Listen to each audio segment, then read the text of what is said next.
Tempest. We are in the Tempest. It's a pleasure to be here on Tide Barn Street with Erdinger, which is good form as well. I've got Dan Austin, Rob Gutmann and Ian Salmon all with me. And it's the calm before the storm, Roberto. Storm? The storm is Arne Slot. His formal first day is tomorrow. It starts here. And it means that today's Klopp's last day. Oh yeah. Formally, I presume you can't have two of them at once, can you? You would bump into each other in the office and that, it's awkward. It would be. I think he's doing one last thing for the foundation. I think he said a week or so ago, didn't he? Is that what he's remained on the board of the foundation anyway, full stop. So he's got the foundation commitments ongoing. But as Liverpool manager, this is it. I mean, what do you do on your last day? But it doesn't matter because it's a new era. It's going to start with a bang. You excited now? Have you got to the point of excitement? I know. I've been excited from day one of the Arnold chat. I just hope there is something. I hope it's not Arne Slot starts his job and that's it. I'd like the club to be doing some stuff. I want to see an interview, quite frankly. Do you? Yeah. Okay, tell me what you want him to say. That's a good question. Yeah, do you know what I want him to say? We intend to play this specific formation. I intend to use these existing players in these positions, and I'd like to buy specifically these players for those positions. That's what I want him to say. That would be great, wouldn't it? I mean, yeah, kill your whole operation. Yeah, I was going to say. Take all the speculation away from you. Surely this is the opposite of what you want. No.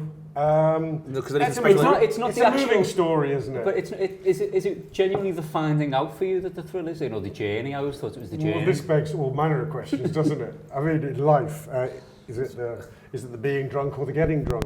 I mean, no, but you always want the end result, don't you? You know, somebody says if there's a quest for a holy grail, and someone says, do you actually not want the holy grail? Just go on the journey. Go, no, I want the holy grail. I actually definitely want the holy grail. So let's not mess. So what I would love to know.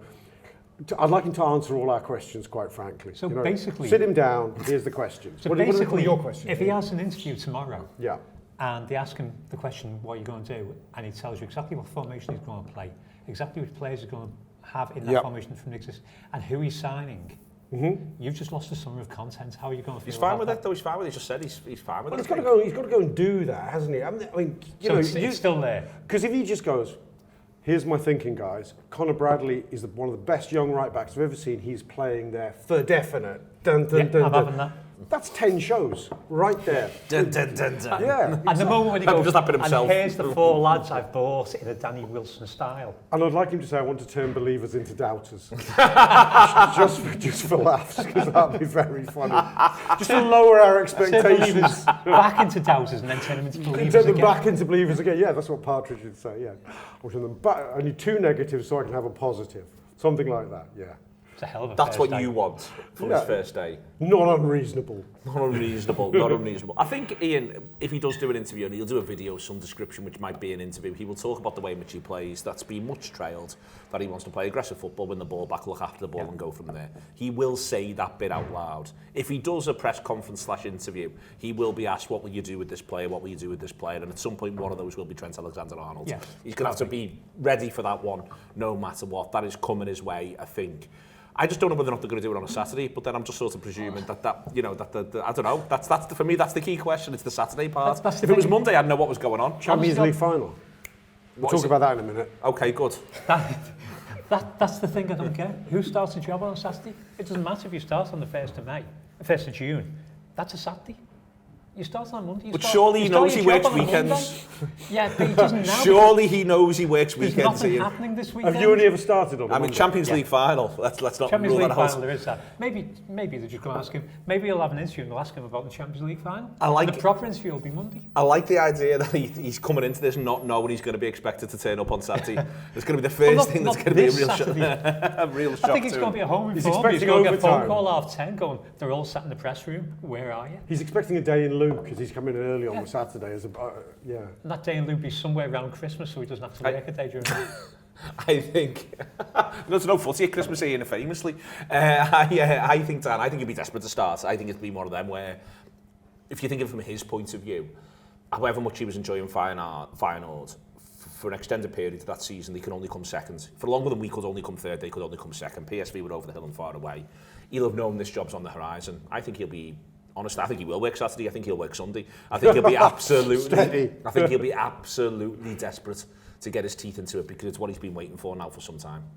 I think definitely given the since it was first mentioned to him in a press conference, he hasn't shut the fuck up about how much he wants to do the job, including regularly in front of his actual employers at the time. So no, I'm sure he will be excited to be here and everything. I remember, like I don't know what he'd be doing at the moment because the players aren't here and stuff like that, but I remember one of Ancelotti's first games as Everton manager must have been the derby. Don't know whether it was the very first game or the second one, but I saw him coming out of the barbers just over the road from me, that gents' code on Old Old Street. Oh yeah, I remember with a little Derby Day trim, and I thought that's scouse as fuck that he gets it. They're gonna really like him, regardless of the fact that he's good and stuff anyway. Yeah. He fucking gets it. He can't quite do the same. No, obviously. He's not got that option, unfortunately. But I wondered if he is just sort of having like a look around the place and everything. You know, when you spoke to Klopp, he made clear that he'd seen it 4 times or whatever it was. He came obviously right in the middle of the season, so wouldn't have had free time to himself as soon as he started. So maybe he's just having a mooch. Maybe he'll have a pint in Walton Village. Yeah, I mean, sandwich from Derek's on Alton Road, I'd recommend. Go down to the Iron Man. Yeah. Who do you think he's taking most advice from and what to do in Liverpool in his first 10 days? Do you think he's asking Michael Edwards as a fellow out? Yeah, okay, I like that. What would Tony say? What would Tony say? So you want to go to proper I haven't seen a lot of Tony on the telly over the weekend. Like, I think Tony would say, go Peter Cavanagh's. Yeah. Go the Red Lion, I'd hope. Try your crap. go the Red Line. Ye crack, yeah. The Engineer. Oh, yeah, it's cool. Yeah. Queen of Hope Street. Stop sucking up to him. Yeah. No, suck up. Suck away. Just taking it really dark there. No, wait, I think Tony was. Let's keep it sane. A Georgian quarter. Tony's going to be fucking delighted with this turn of events, by the way, just so you know. Tony, Georgian quarter pub crawl, I think. Yes. Because he's going to want to set an example by being seen staggering around half cut. I think he's going to be working. I think he's been working for ages. I think he's going to be working. Yeah, but on his phone, in between pints, he'll be Googling players. Like the way I book shows. The way we work. What do you think of? But with millions of pounds Leeds, mine's an IPA with a... You know, that's that sort of thing. Yeah. That's the way he's going to do it. Yeah, there we are. That's how it's going to be all the way through. I think he's got a lot of vacancies to fill.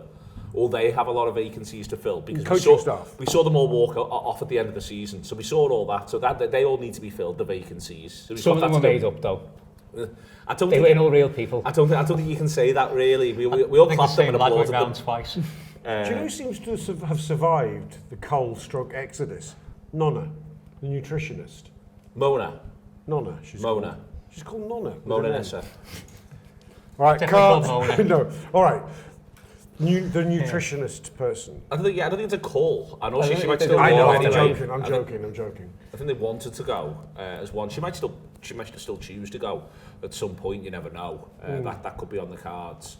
But yeah, I mean, she never got to come out at Anfield, is what I would say. Yeah. So that's that. Maybe they got to 17 and thought we may overrun at this stage. I think third choice. Did you hang on for the players, by the way? Did you hang on for the players? We did, but mainly because we were at the back of the Kop, and by the time we'd walked down to the front to leave, they'd come back out. And it was so funny. Van Dijk came out first, looked around, and sort of went back in the tunnel as if to go, are you joking? They've all gone. I didn't stay. I don't know anyone who stayed. They didn't communicate it well at all, but it was really, honestly, they looked so Van Dijk almost goes, the fuck's this? Yeah, should we bother? And then they didn't do the lap. They just, a million people just stood on the pitch having a natter with one another. They didn't actually do the lap. They did say at the beginning, George said at the beginning, there'll be a little lap of appreciation, then there'll be the presentations, and then they'll go away again for a bit, and then they'll come back out and they'll do a lap of it. But after the presentations and speech, everyone went away. When did George say that? He said it at the very beginning. What's at the very beginning? Like 5 o'clock? No, immediately after the final whistle, he announced what was going to happen. And I think it was George, it might have been Peter McDowell, I don't know, somebody said it, because I'm in the main stand, so our speakers are a bit better than the cops. So they said what was going to happen. And then at the end, George went, see you all next season. And we all went, okay, see ya. The sound was funny. Bad in my stand, I couldn't hear you could barely hear anything. 5 of us had 5 different views on what he shouted when he was doing the Slot song. I'd understood it. I got it. I hadn't. Neil, Dockin and Craig thought he shouted his own name. I thought Craig don't think that. I believe Josh Edgar thought he'd shouted Alison Becker. And Fuad thought he'd shouted, life is good. Isn't that the song? Life is life. Life is life. It's not even quite right for that. So no one was Fuad, really able to sing along with him. Stupid Fuad. Yeah, I'm saying Fuad's the most wrong. But my point is that there's things to do. He's going to have to start. And we're going to do transfers in the next bit. We're going to do mindless speculation. Do you reckon, I mean this like genuine, do you reckon he's got to do like GDPR courses? And like HR shit that you've got to do in every job? Full induction. Absolutely. I think These are where the fire exits are. Where are the toilets? Yeah. But you've got to know where the bug is. I mean, has he got to do like a... I'd like to think so. Everyone has to do a bribery course online for 40 minutes for torture. Has he got to sit and watch the HR videos? I really hope so. Arne's doing a money laundering course. I really want that to be the case. I want it to be as like I like all the mundanity of it. I want it to be unbelievably mundane for him over and over again. I don't want it to be just buying players, but we're going to do that in a minute or two. But I want it to also be, he's got to do it all. He's got to know everything. Got to sort it all out. He's in charge. His pass doesn't work. He's got to get someone to keep coming in and out for the first 2 weeks. The princess, don't even get him started. Do you know, I kind of invite these lads who come from Northern Europe, they've got to be into the Beatles, haven't they? Do you think they do Beatles tourism stuff? Get their photo taken next to a Lennon statue, or go to the cavern? They might have closed it for him. He's done one after hours. I think so. Let's try We'll and sit find on the out. Eleanor Rigby bench or something with his... They want us to do transfers. We'll be back in a minute or two with Erdinger. We're in the Tempest. And Erdinger, please.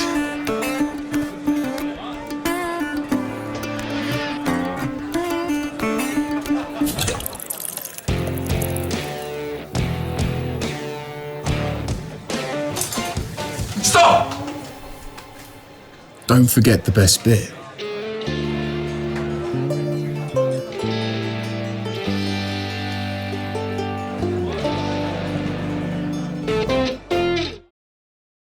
Welcome back. We are at the Tempest. We put out today a brilliant Football Miracles show that you can download as a free podcast wherever you get your podcasts from. It involves Pep Linders himself. It was a pleasure to do, genuinely. Can't thank everyone involved more than enough for the privilege and pleasure we haven't got to do it. So do check that out if you're into this. You are on this show, so we are going to... Oh, yeah, I am. I mean, who could tell? Hi. The links... I can hear a hand dryer in the background. They'll go aggressive. Touch. To work. They're dry. Brian and Bueno. Sorry. Oh, Brian and Breno. Yes. From Brentford. Yes. I noticed that became a thing in the last 2 days. I mean, Did it? I've been on the that. periphery. Yeah, it's become a thing last 2 days. Oh, good. All right. Can I just put it in my notes? Put it in notes. Yeah. Us and Newcastle. Yeah. Morton and Bueno. Oh, I like them, Bueno. Yeah, well, that's news to me. Let's rewind, because I'm genuinely interested here. Not always. How old is he, 24? 23, 24, yeah. This is from BBC Sport, so it's a good source. I used to... From who? BBC Sport. I can't believe we're doing Gutter Live to you, but I'm enjoying it. So, I did fret that he was injured a lot last season. But has he been injured in seasons before? No, it was one injury. It was one bad injury. That and the previous seasons he hadn't had them? Yeah. Whenever we've played him, which is the most I've watched him, or most footballers, when we stop lying to ourselves that's the case, he's been fucking sensational. A real threat. So I'd be excited by him. He plays centrally for them. Can he play wide too? He looks plays like wide right. He plays wide right or centre. If they play three up top, he plays left-footed? off the right and Hasn't he cuts got a in bit on his on the left left foot. as well? Yeah. He plays wide right and cuts in on his left. Isn't he? Or if they play two up top, he obviously just plays up top. Tons of pace, great movement. I like him a great deal. I'm not quite sure about his composure in front of goal, but then, you know, if he's going to come play for Liverpool, he can just join the fucking club. Hasn't he scored against us a couple of times? He's missed one or two against us. I remember that one-on-ones, but that's Alisson. He misses other one-on-ones as well. What power do they have to keep him? Is he under... Well, the issue that you've got with it, the reason why I think it'll be expensive if Liverpool do want to do it, unless there's a clause, is that basically they're going to let Tony go this summer. So if Tony goes, then they'd be losing both of the best front men in one summer. So that was always been my scepticism. Yeah. But the noises around Tony have almost gone a little bit quiet as well. He's got 1 year left on his deal, and it feels like people are less Tony curious. What do you think of him? Of Tony or Bueno? Bueno. Yeah, I think he's good. I don't think he's amazing, but when they first came up, they had that front three for a really long time that had Watkins in it. I sort of assumed that they were all quite a bit older than what they actually were. Jota was the same. When Liverpool bought Jota, I thought Jota was about 28. Yeah. Because I just thought he'd been knocking about at Wolves for a really long time. I think so if he's only 24, then maybe there's something in the data that shows if he just does this a bit differently. I think I get real Manny vibes from him. Okay, well, I mean, if they feel the same, then that'd be great. Yeah. Suarez vibes. Yeah, I just think he's got... looks a sort of low centre of gravity, tenaciousness, a certain deceptive pace.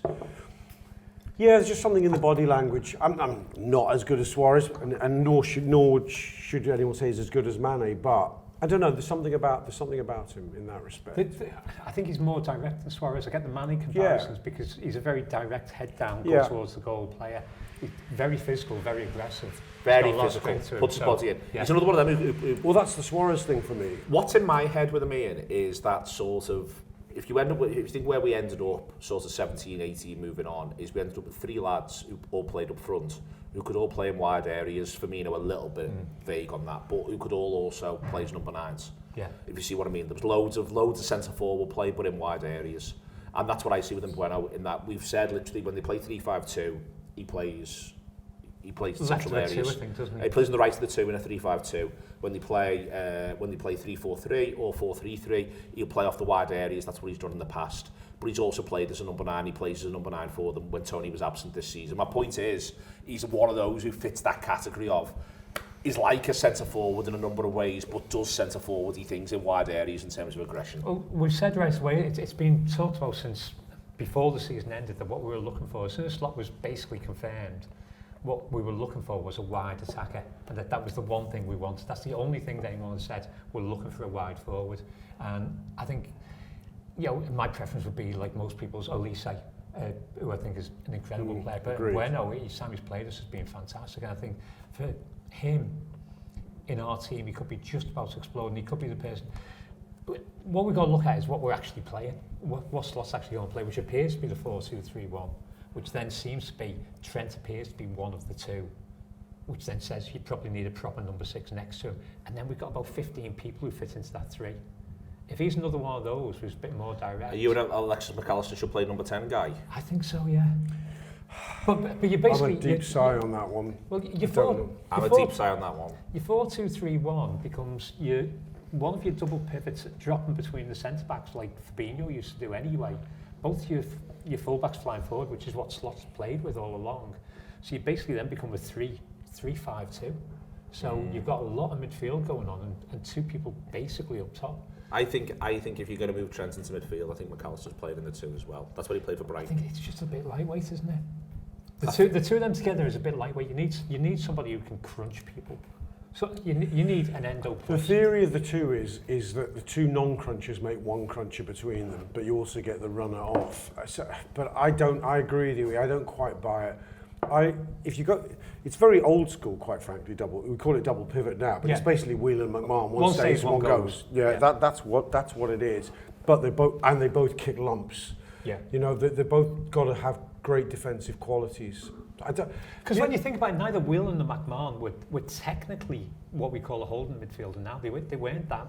Whelan used to be a wide left playmaker. Whelan moved into that area, but Whelan was, when he plays there in that 4-4-2, he does like McMahon scored goals and Whelan didn't. No, you're right. And he's capable of great violence as well. Back into that position, it's because it's post-injury and he's not as mobile as he was before. That's true. That's very true. So he kind of becomes more of the holder by virtue of just being the one who can't move as much, like sticking Moulby there. I do wonder with Trent. I mean, people have got their opinion on what kind of a central midfielder he is already, with very, very little body of evidence, right? Because the tuck-in Trent is not the same as playing the double 6. He's played it for... Well, the tuck-in Trent became somebody who could turn up on the edge of the left side of the box. So it's not. He's a free rolling for. You think he spent his entire career in the first team as a defender? Let's be right. Not first and foremost, but he has been a defender. And people have been at pains to defend his defensive attributes, because obviously he's left exposed, he's high up the pitch at times, but his one-on-one defending everyone, it's got better down the years. It's easier to defend in midfield, I would argue, than it is to be a right back in a certain sense. Why can't our ball player, who's trained as a defender, also be a defensive midfield player? I think we've been too quick to go. We talk about him as if we're putting Harvey Elliott there, quite frankly. I don't think he's the or some other fancy Dan. No thanks to fancy Dan next to me, but you know what I mean. Also Harvey Elliott. Well, also Harvey Elliott. But no, do you know, I think he might be more robust, I think, in that position than people realise, Trent. That's what I'm saying. I hope so. But also as part of this, Dan, the thing that everyone keeps missing is that Alexis McAllister did really well playing deepest line midfielder for Liverpool over the course of the season. There's a game where he gets more ball recoveries than anyone's ever got, supposedly. That was away at Bournemouth. Yeah, he was unbelievable. And he is unbelievable, which is also another really, really excellent point to make. Yeah, I think the way a number 10 plays now predominantly isn't built for someone like that. It's more of like a second striker. It's someone who can... The classic number 10, yeah. But the idea of like, I love Pablo Aimar, like Pablo Aimar doesn't exist anymore. That isn't a position. Sort of, diminutive little fella who gets on the ball and knits everything together. The game's too quick for it. Bergkamp and Dalglish are the definitive historical number 10s. So I don't think that McAllister would be especially good at it, playing in a team that wants to move quickly and stuff like that. I think he would be suited playing deeper, and I would quite like it if Alexander-Arnold was just the best right back in the world again. Everyone just seems to be presuming that he's going to play somewhere else, like probably one of two players in a holding midfield, and fine if he is. That's what the manager wants to do with him. Then I think he'll do it, really well, and maybe we'll go on to be an even better player there than what he has been, but for a really long time, at a really young age, he was the best right back in the world. I'd like it if he just did that again, because it's really hard to find them. And maybe he doesn't want to do that, maybe he sees himself as a centre mid or whatever else. And people make the Gerrard comparison all the time, and it really irritates me because Gerrard's 3 best seasons for Liverpool, he wasn't a centre mid. He was an attacker mid / second striker. He was a right mid in 05-06, and then in 13-14 he was a holding player who barely went out of his own half unless it was to take a penalty. So if that's what you're dreaming of, then look at his career and see when he played in the other bits, he was well better. So if that's whoever's Gerrard's idea... always had that same sort of idea, the psychodrama, he just wanted to be a centre mid in a 4-4-2. Yeah, like Gerrard it's like you weren't as good when you did that. You were still really good, but you were well better when you did these other things that were you might think of yourself, and I think this happens with players who've got loads of all-round skills, and Gerrard and Alexander-Arnold in really different ways have got great all-round skills. They therefore think that they should just be often in the middle of the pitch doing bits of everything, and it's like, well, actually, if you just pick the thing that your best 3 things and accentuated them, I agree. Then that's probably a higher ceiling than if you were just doing kind of bits of everything. So I'd like it if someone were to able to, if he needs convincing, maybe he doesn't, but I'd like it if someone were able to convince him, listen, just be the best right back in the world again and it'll be great. And you'll go down as the best player to have ever played that fucking position. And you'll still have all the, records for assists and the trophy and whatever else. It hasn't all got to be geared around being a centre mid. And Liverpool got loads of centre mids as well. I think there's loads of people who can play in a so two. Many centre mids. And I would also argue that if you're playing 4-2-3-1, that your job as a full-back defensively is made easier by that compared to a 4-3-3, because whoever the wide midfielders are, in theory, aren't quite as far forward, so they should be helping a little bit more. There's by nature a second player who's not going as far forward compared to when it's just been Fabinho and the majority of the time he's played right back, who can maybe cover your side a little bit more. What Jordan did. Yeah, Jordan covered Henderson, but Alexander. In theory, even deeper than he would have been playing as an 8. So I think that could help him as well. I'd like it if he just played right back and was really good at it, basically. But also, if Arne Slot's going to play the system he plays with the full-backs bombing on, if he is going from right back, then he's doing what he was doing 5 years ago. You see, that's where I am with Trent. All the right-back chat should be about him as an overlapping full-back. I want Trent as close to goal. I want him there so he makes the assist. Yeah. I've always had a mad shout on Trent, which I get shouted down on, but I don't actually quite see why it gets ruled out. I think you could play him as a 10-ish player in the way that Gerrard played.